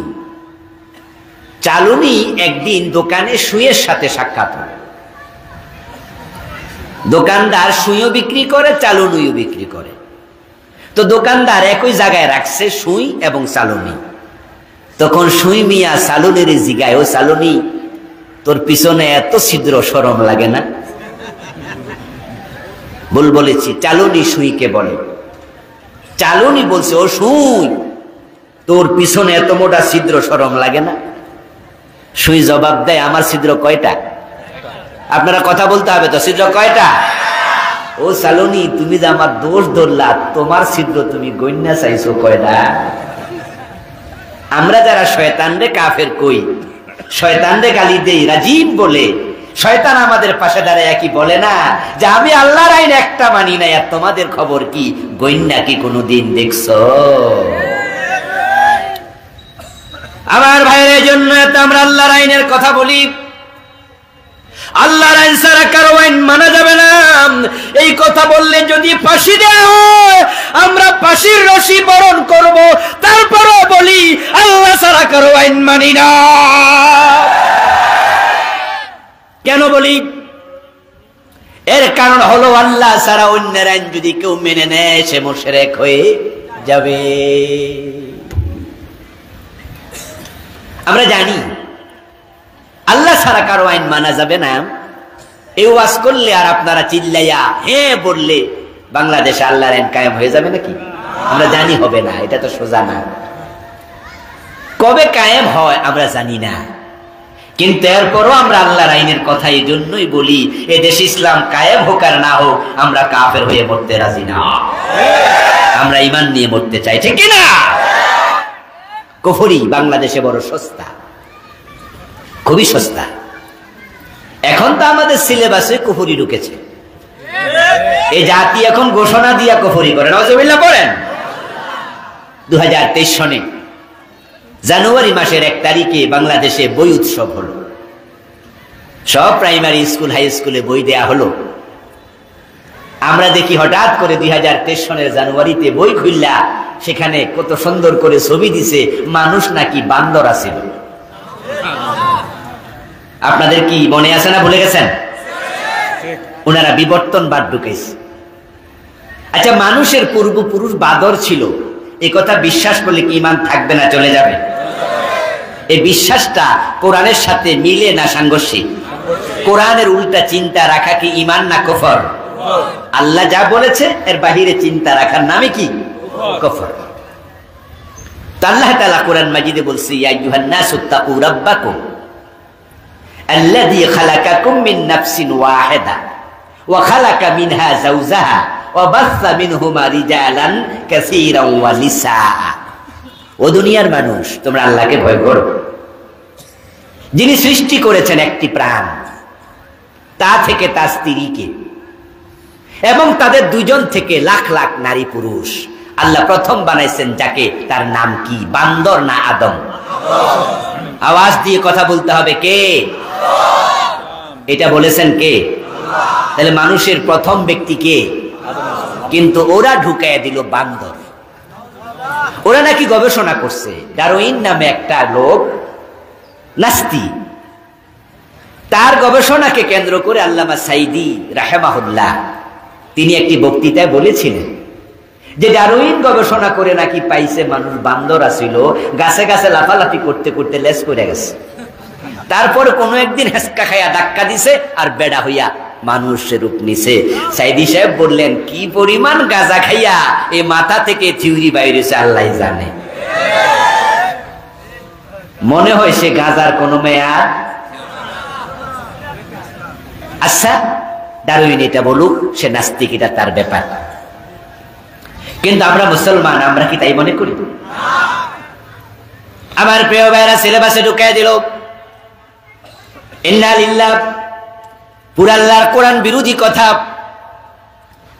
আমরা দেখার পরে আর চুপ থাকতে পারি না, কারণ যদি আমাদের বাচ্চারা এটা বিশ্বাস করে, বাচ্চাগুলো ক্লাসের মাঝে কাফের হয়ে যাবে। ডারউইনের বিবর্তনবাদের থিওরি আমরা নতুন করে জেনেছি তা নয়, শিক্ষিতরা সবাই জানেন। খ্রিস্টানরা ঈসা নবীকে আল্লাহর ছেলে বলে, এটা তাদের ব্যাপার। বৌদ্ধরা গৌতম বুদ্ধকে প্রভু বলে, এটা তাদের ব্যাপার। হিন্দুরা দুর্গা দেবীর মা ডাকে, এটা তাদের ব্যাপার। দুর্গারে কেন মা ডাকে? আমরা মন্দিরে বাধা দেই না। ঈসা আলাইহিস সালামকে আল্লাহর ছেলে কেন বলে? গির্জায় বাধা দেই না। গৌতম বুদ্ধকে প্রভু বলে ডাকে, আমরা পেগোডায় গিয়ে বাধা দেই না। বিবর্তনবাদের থিওরি দিয়েছে ওই বেটা ডারউইন, আমরা বাধা দেই না, দে, এটা তোর ব্যাপার। কিন্তু মুসলমানের সন্তানদের সিলেবাসে যখন ঢুকায়া দিছে, চুপ থাকা যায় না, বাধা দেয়া ইমানের দাবি, তাই আমরা প্রতিবাদ শুরু করে দিয়েছি।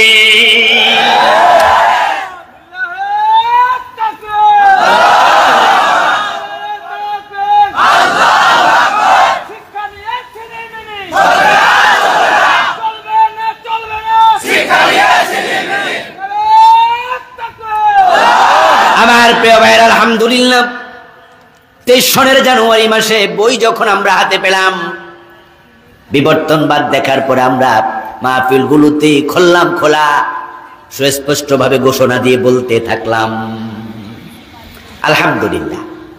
সরকারের নজরে গেল।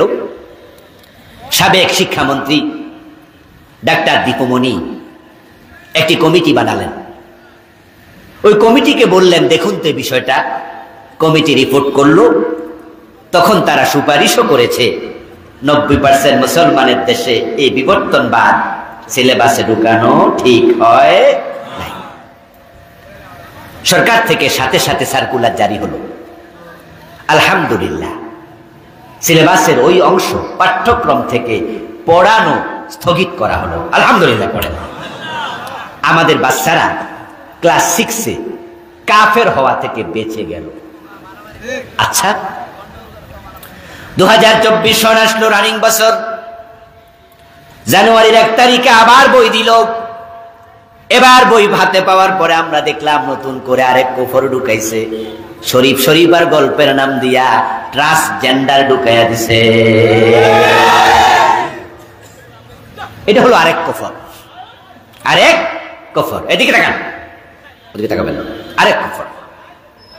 আমার প্রিয় ভাইয়েরা, এবার বলুন তো, ট্রান্সজেন্ডার মতবাদ শরীফ শরীফা হয়ে যাবে, শরীফা শরীফ হয়ে যাবে, ছেলে নিজেকে মেয়ে মনে করবে, মেয়ে নিজেকে ছেলে মনে করবে, এটা যদি চলতে দেয়া যায় তাহলে সমকামিতা শুরু হওয়ার সম্ভাবনা আছে না? না, লা তাবদীলা লিখালকিল্লাহ। আল্লাহ সৃষ্টির মাঝে কোনো পরিবর্তন নাই। আদম এবং হাওয়া দুজন থেকে অবাস্তা মিনহুমা রিজালান কাসীরা ওয়া নিসা। আল্লাহ বলে, আমি বানিয়েছি অসংখ্য নারী, অসংখ্য পুরুষ। তো নারী এবং পুরুষ বানাইছে কে? আল্লাহ। আওয়াজ দিয়ে বলতে হবে, কে বানাইছে? আল্লাহ। এখন আপনাকে যদি আল্লাহ পুরুষ বানায়, আপনি কি নিজেকে নারী দাবি করার কোনো সুযোগ আছে? আরে ভাই, দাবি করা তো পরের কথা। যারা নারী হয়ে পুরুষের বেশ ধরে, লানত করেছেন তাদেরকে যারা পুরুষ হয়ে নারীর বেশ ধরে। যেখানে পোশাক পরা পর্যন্ত জায়েজ নাই, সেখানে আপনি সরাসরি বলবেন যে আমি পুরুষ না, আমি মহিলা, অথচ আপনার মুখে দাঁড়িয়ে আছে। আচ্ছা, এমনটা যদি সমাজে চলতে দেয়া হয়, আপনাদের এলাকায় বাপ মারা যাওয়ার পরে যখন বাবা আর মায়ের সম্পত্তি বন্টন হয়, তো কারো 3 জন বোন আছে, 3 জন ভাই আছে। তারা কোরআনের বিধানের আলোকে ভাই পাবে দ্বিগুণ, বোন পাবে 1 গুণ। তো নারী এবং পুরুষ বানাইছে কে? আল্লাহ। আওয়াজ দিয়ে বলতে হবে, কে বানাইছে? আল্লাহ। এখন বন্টনের সময় 3 বোন বাড়িতে আইসা কইতাছে আমরারে সমান সমান দিতে হবে। আপনারা বললেন যে না, কোরআনে আছে মেয়েরা কম পায়। ওই 3 বোন বলল না না, গত মাস থেকে আমরা মেয়ে না, আমরা ছেলে।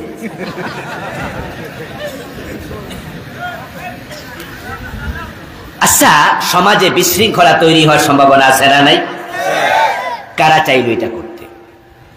যখন আমরা এটা দেখলাম, আলহামদুলিল্লাহ, প্রতিবাদ আমরা শুরু করলাম। গত পরশুদিন হঠাৎ করে নজরে আসলো, না গতকালকে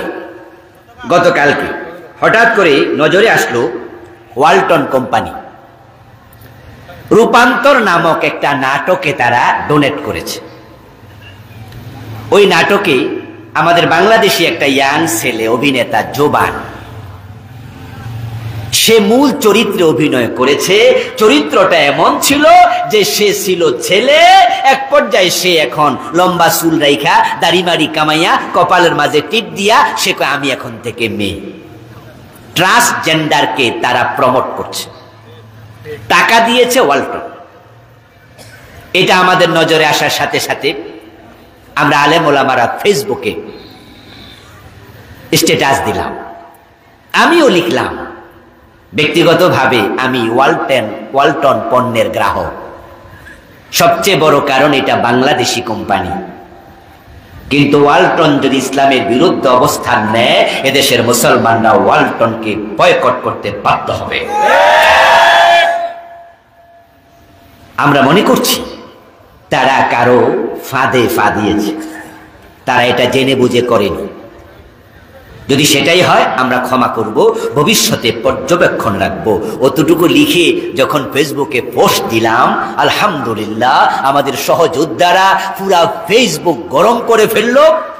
দুপুরবেলা আমার মাহফিল ছিল কক্সবাজারে, আপনার সাতকানিয়াতে। আমি ফ্লাইটে করে যাচ্ছিলাম, এয়ারপোর্টে দেখি আলহামদুলিল্লাহ এর মাঝে ওয়ালটন কোম্পানি বিবৃতি দিয়েছে, আমরা দুঃখ প্রকাশ করছি এবং ভবিষ্যতে আমরা এই জাতীয় কাজ আর করব না। এয়ারপোর্টে নামলাম, চট্টগ্রামে গিয়ে নেমে গাড়িতে উঠলাম। সাতকানিয়া যাওয়ার পথে আরেকটা স্ট্যাটাস লিখলাম, আমার ছোট ভাই, মুসলিম ঘরের সন্তান ফারহান আহমদ জোবান, তুমি যে অভিনয় করো, তোমার অভিনয়ে ভালো দিক আছে, খারাপ দিক আছে। খারাপ দিক বেপর্দা, বেহায়াপনা, এগুলো কবিরা গুনাহ, এগুলোও ছেড়ে দিতে হবে। তবে তুমি এবার যে অভিনয় করেছ সেটা হচ্ছে তুমি পুরুষ হইয়া নারীর ভেষ ধরেছ, তুমি ট্রান্সজেন্ডারকে প্রমোট করেছ। এটা সরাসরি কুফরি করার কারণে তোমাকে প্রকাশ্যে ক্ষমা চাইতে হবে, লিখে দিলাম। আজকে দেখলাম জোবানও বলেছে আমার ভুল হয়েছে, আমি আর এটা করব না। এটা আমরা গ্রহণ করতে পারি না। আল্লাহর হাবিব সাল্লাল্লাহু আলাইহি ওয়াসাল্লাম 1400 বছর আগে বলে গেছেন, তাকুনু বাইনাস সাআতি ফিতানুন কাকিতাইল লাইলিল মুসলিম ইউসবিহু ফিহা আর-রাজুলু মুমিনান ফায়ুমসি কাফিরা। কিয়ামতের আগে অবস্থা এতটাই ভয়াবহ হবে, মানুষগুলো সকাল বেলায় মুমিন থাকবে, সন্ধ্যা বেলায় কাফের হয়ে যাবে। এই যে সিলেবাসে কুফরি ঢুকাচ্ছে, আমরা আলেমরা যদি আর বিরোধিতা না করতাম আর এগুলো এমনি চলতে থাকতো, আমাদের বাচ্চারা হাই স্কুলে কাফের হয়ে যেত, ঠিক না? গত 2-3 দিন আগে পহেলাই বৈশাখ গেল। কুফর কত সস্তা দেখেন, আল্লাহর সামনে যায় কাইন্দা লাভ নাই, এখন কাঁদেন। ওয়াজের আলোচ্য বিষয় মনে আছে তো? দেখেন কুফর কত সস্তা। পহেলাই বৈশাখ যে গান দিয়ে শুরু করা হয়, সে গানে সরাসরি কুফরি বিদ্যমান, সরাসরি কুফর বিদ্যমান। আচ্ছা কিভাবে আমি বলছি।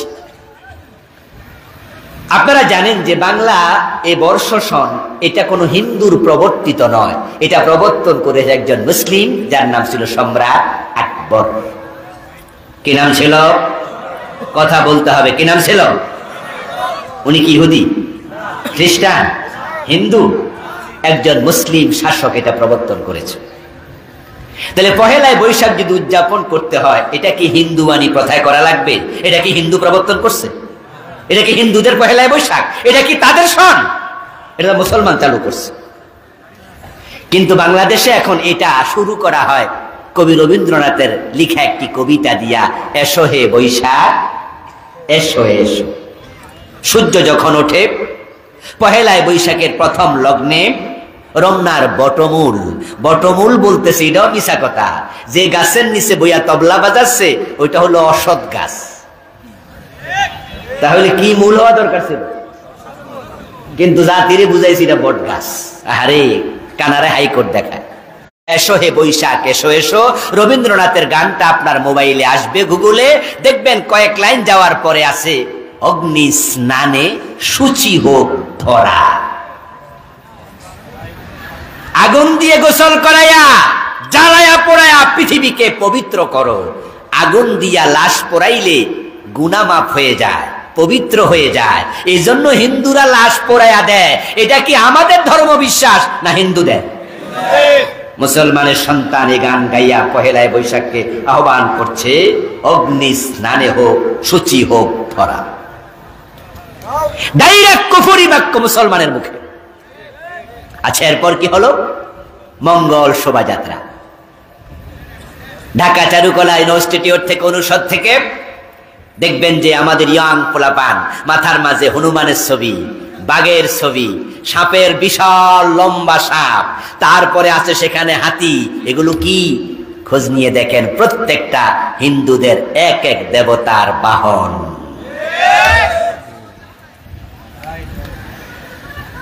আজ থেকে কয়েক বছর আগে আমাদের দেশের একজন নেত্রী হিন্দুদের দুর্গা পূজার অনুষ্ঠানে গিয়ে বলেছিলেন, এবার দুর্গা দেবী স্বর্গ থেকে হাতিতে চড়ে গজে চড়ে মর্তে নেমেছে, তাই ধান বেশি হয়েছে। মনে আছে না নাই? মনে আছে? তাহলে দুর্গা ওই বছর কিসে চড়ে আসছিল? হাতিতে চড়ে। হিন্দুদের দেবতার বাহন হলো হাতি, বাহন হলো হনুমান, বাহন হলো সাপ, বাহন হলো ইত্যাদি। এগুলো মুসলমানের সন্তানরা চারুকলার ভিতরে বানাইয়া পহেলায় বৈশাখে কান্দে লইয়া হাতে লইয়া ঘুরছে, পরিকল্পিত ভাবে মুসলমানের কাজের মাঝে শিরিক ঢুকাইয়া দিছে। শিরিক এখন সস্তা জিনিস। যারা কুফর মাঝে, এটা একটা এ বই ইমান কুফর ও নিফাক, 7টার মাঝে 6টা বই আমার কাছে, আমার গাড়িতে আছে, সামনে আমার কালো গাড়িতে আছে। এই বইতে আমি 56টা কুফরি লিখেছি। কয়টা লিখছি? ওয়াজ করছি কয়টা কুফর? 4-5টা। এখন বাকিগুলো একদিনে বলা সম্ভব নয়, কারণ 5 কারণেই তো আমল কবুল হবে না। কুফর তো একটা, বাকি রইল আরো 4টা। তার মাঝে দ্বিতীয়টা হলো শিরিক। মাইক হাতে নিয়েই আমাদের নেতারা বলে ফেলে, জনগণ সকল ক্ষমতার উৎস। ঈমান থাকবে তো? এটা শিরিক। গণকের কাছে গিয়ে হাত বাড়াইয়া বলেন যে, ঠাকুর মশাই আমার কি অবস্থা একটু দেখেন তো। উনি হাতের মাঝে আঙ্গুলের দিকে তাকাইয়া কয়, আগামী মাসে ফাঁড়া আছে। রাশিফল দেখার জন্য গণকের কাছে যায় এমন লোক বাংলাদেশে আছে না নাই? অথচ ভবিষ্যতের এলেম একমাত্র কার? 1 সেকেন্ড পরে কি হবে আল্লাহ ছাড়া কেউ জানে না। শিরিক তো সস্তা। কুমিল্লা টাউন হল ময়দানে কোরআনের পাখির একটি আলোচনা শুনেছিলাম ছাত্র জীবনে। উনি সে আলোচনায় বলেছিলেন, যদি কোনো ঠাকুর আপনাদের বাড়িতে এসে আপনাদের হাত গনে বলে আগামী মাসে বিপদ আছে, আমাকে 1313 টাকা দাও, বিপদ কেটে দেব, টাকা না দিয়া গালে থাপ্পড় মেরে দেবেন। রেগে গেলে বলবেন, মশাই রাগলেন কেন? আমার আগামী মাসের বিপদ টের পাইলেন, এই বাড়ি তাইলে থাপ্পড় খাবেন, এটা টের পান নাই? আর 1313 টাকা দিলে যদি আপনি বিপদ কেটে দিতে পারেন, নিজের থাপ্পড়ের বিপদ কাটলেন না কেন? থাপ্পড় তো খাবেনই, দোষ কি আমার? হিন্দুদের দুর্গাপূজা যখন আসে, বাংলাদেশের টেলিভিশন, পত্রিকা, ব্যানার, পোস্টার, সব জায়গায় দেখবেন মুসলমানের সন্তানরা শারদীয় দুর্গাপূজার শুভেচ্ছা জানাচ্ছে। দুর্গাপূজাকে সাপোর্ট করার সাথে সাথে ঈমান উৎসব নাকি সভা? আস্তাগফিরুল্লাহ। এটা এখন সিলেবাসের অংশ, প্রাইমারি সিলেবাস। হিন্দুদের দুর্গা পূজাকে যারা উৎসব মনে করবে, আল্লাহর কসম ঈমান শেষ। এটা আল্লাহর কোরআনের পুরা উল্টা। কোরআনের স্লোগান হলো লাকুম দীনুকুম ওয়ালিয়াদিন বাংলা অর্থ কি? তোমাদের ধর্ম তোমাদের, আমার ধর্ম আমার। আওয়াজ দিয়ে বলুন তো এটা দুটা এক না আলাদা? তাহলে স্লোগান হবে ধর্ম যার, উৎসব শুধুই তার। আমি 29টা শিরিক নিয়ে আলাদা একটি বই লিখেছি, নাম দিয়েছি প্রচলিত শিরিক ও তা থেকে বাঁচার উপায়। এই বইটা আজকে গাড়িতে নাই, শেষ হয়ে গেছে। 2 নাম্বার শিরিক। 3 নাম্বার হলো নেফাক। নিফাক যদি কলবে থাকে ঈমান শেষ। রাসূলের একজন খুব পরিচিত ব্যক্তি, মদিনায় তার বাড়ি, নাম ছিল আব্দুল্লাহ ইবনে উবাই ইবনে সালুল। প্রিয় নবীর হাতে হাত রেখে কালেমা পড়েছে। তার ব্যাপারে কোরআনের আয়াত নাজিল হয়েছে, ইন্নাল মুনাফিকিনা ফিদ দারকিল আসফাল মিনান নার, জাহান্নামে সবার তলে মুনাফিক। বাংলাদেশে মুনাফিকের আলামত যদি আলোচনা হয় তাহলে লোকজন অল্প কয়টা জানে। কথা বললে মিথ্যা বলবে, ওয়াদা করলে খেলাপ করবে, আমানত রাখলে খেয়ানত করবে ইত্যাদি। অথচ মুনাফিকের বড় বড় আলামত গুলো পড়েই না, জানেই না। আমি এই বইতে 29টা লিখেছি আলামত, বলার সময় নেই। আমরা আলোচনা আরো একটু কয়েক মিনিট চালিয়ে শেষ করে দেব। এর মাঝে একটু প্রশ্ন করতে চাই। 2 দিন ব্যাপী তাফসীর মাহফিল চলছে, এটা আগামী বছর হোক, আপনারা কি চান? কে কে চান একটু হাত তুলে দেখান তো। নারায়ে তাকবীর, নারায়ে তাকবীর। ডান হাতটা একটু তুলে রাখেন প্লিজ। মাহফিল কমিটি একটু সহযোগিতা চেয়েছে। এর মাঝে কিছু ভাই গামছা নিয়ে ভিতরে ঢুকবে, যেই যা পারেন দিতে থাকবেন, আর আমি কয়েক মিনিটের ভিতর আলোচনা শেষ করে গোছাই আনবো। ডান হাতটা একটু পকেটে দেন, বিসমিল্লাহ। হাত নামান, পকেটে দেন। ভাইয়েরা ঢুকুক, ওয়াজ চলুক। 4 নাম্বার হচ্ছে যে হারাম খাবে তার নেক আমল কবুল হবে না। সুদে টাকা লাগাইয়া মসজিদে 5 ওয়াক্ত নামাজ পড়ে এমন নামাজি আছে, আলাম আন্নাহু আশাদ্দু মিন 36 জিনা। কথা বলবেন না। প্রিয় নবী সাল্লাল্লাহু আলাইহি ওয়াসাল্লাম বলছেন, যে ব্যক্তি জেনে শুনে 1 টাকা সুদ খাবে তার আমলনামায় 36 বার জিনা করলে যত গুনাহ হয় তা লিখে দেয়া হবে। 1 টাকা সুদ খেলে 36 বার জিনা হয়, 100 টাকা সুদ খেলে 3600 বার জিনা হয়, 1000 টাকা সুদ খেলে 36,000 বার জিনা হয়। হাদিসে পাওয়া যায়, লিরবা 73 বাবা আইসারুহা ইয়ানকিহুর রাজুলু উম্মাহু। সুদ খেলে বড় বড় 73টা গুনাহ হয়, তার মাঝে সবচেয়ে ছোট গুনাহটা হলো নিজের মায়ের সাথে জিনা করা।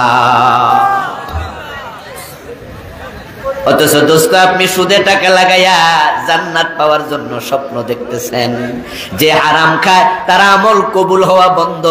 কালান নবী সাল্লাল্লাহু আলাইহি ওয়াসাল্লাম, মান ইশতারা সাওবান বিআশারাতি দারাহিম ফিহি দিরহামু হারাম লাম ইয়াকবালিল্লাহু লাহু সালাতাহু মা দামা আলাইহি। প্রিয় নবীজি বলছেন, 10 দিরহাম দিয়া কেউ কাপড় কিনলো, 9 দিরহাম হালাল, 1 দিরহাম হারাম।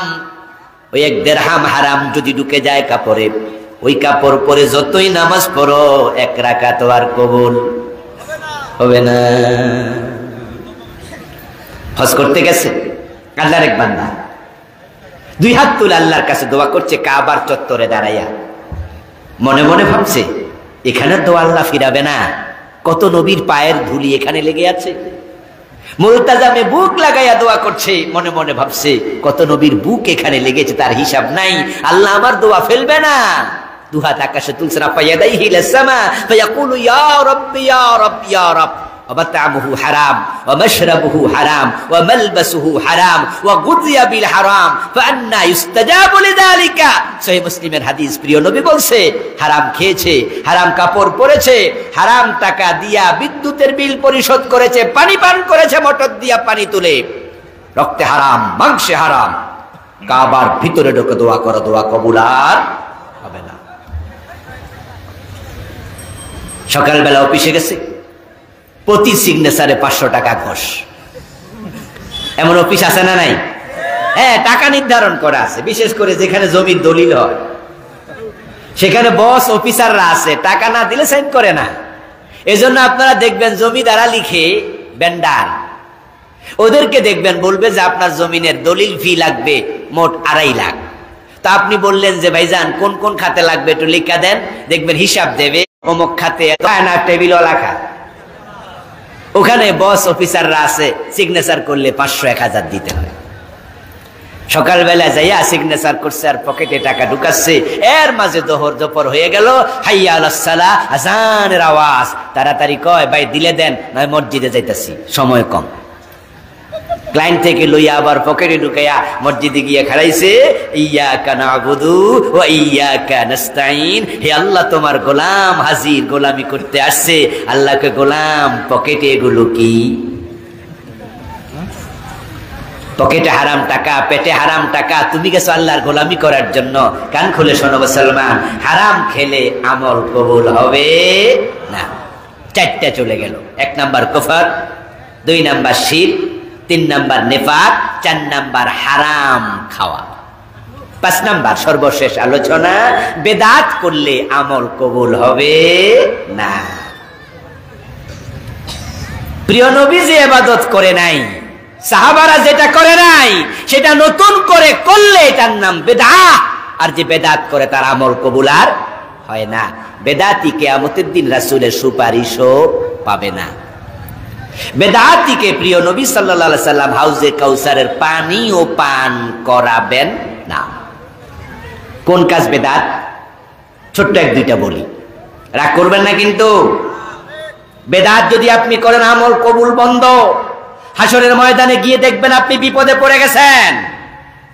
আল্লাহর নবী জিকির করেছেন, লা ইলাহা ইল্লাল্লাহ, সুবহানাল্লাহ, আলহামদুলিল্লাহ, আল্লাহু আকবার, সুবহানাল্লাহি ওয়া বিহামদিহি, সুবহানাল্লাহিল আযীম। জিকির করেছেন, আশহাদু আল্লা ইলাহা ইল্লাল্লাহু ওয়াহদাহু লা শারীকা লাহু, লাহুল মুলক ওয়া লাহুল হামদ, ইউহয়ী ওয়া ইউমীত ওয়া হুয়া আলা কুল্লি শাইইন। সাল্লাম জীবনে ইল্লাল্লাহ শব্দে একবারও জিকির করেন নাই, কোন সাহাবী করে নাই।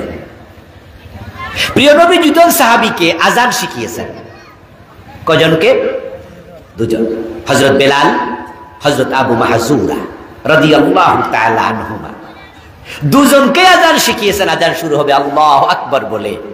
আযানের আগে দুরূদ শরীফ পড়ে এমন মসজিদ বাংলাদেশে আছে। সাহাবারা যা করেননি সেটার নামে ইবাদত হতে পারে। প্রিয় নবী ঈদ করেছেন 2টি, একটার নাম ঈদুল ফিতর আর একটার নাম ঈদুল ফিতর, ঈদুল আযহা। কিন্তু বাংলাদেশে একটা নতুন ঈদ আছে, এটার নাম ঈদে মিলাদুন নবী। এই ঈদ পালন করে এমন লোক রাজশাহী তো 2-4 জন আছে না? না আমার প্রিয় ভাইরা, এ নিয়ে আমি আলাদা বই লিখেছি, বাংলাদেশে চলমান 38টা বেদাত লিখেছি। এই যে ইল্লাল্লাহ জিকির নাই, আমি এই বইতে লিখেছি। আপনাদের যাদের হুজুররা বলে আছে, এই বইটা নিয়ে যাবেন, তার সামনে রাখবেন, রেখে বলবেন আবুল কালাম আজাদ লিখছে, নাই থাকলে আপনি দলিল দেন। 38টা লিখেছি। এমনও হতে পারে এমন কিছু বেদাত আছে যেটা আপনি করছেন, কিন্তু এটা যে বেদাত সেটা আপনি জানেনই না। এমন কুফর আছে আপনি করছেন, এটা যে কুফর আপনি জানেন না। এমন শিরক আছে আপনি করছেন, এটা যে শিরক আপনি জানেন না। এবার বলুন তো, না জেনে বিষ খাইলে অসুবিধা আছে না? তো না যাই না কুফর করলে ঈমান যাবে না, শিরক করলে ঈমান যাবে না। এজন্য জানতেই হবে, আর জানতে হলে পড়ার কোনো বিকল্প নাই। আমার লেখা বইগুলো সংগ্রহ করবেন, গাড়িতে আছে। কিছু বলবেন? একটু সংক্ষিপ্ত কথা বলে তারপরে ইনশাআল্লাহ দোয়া হবে।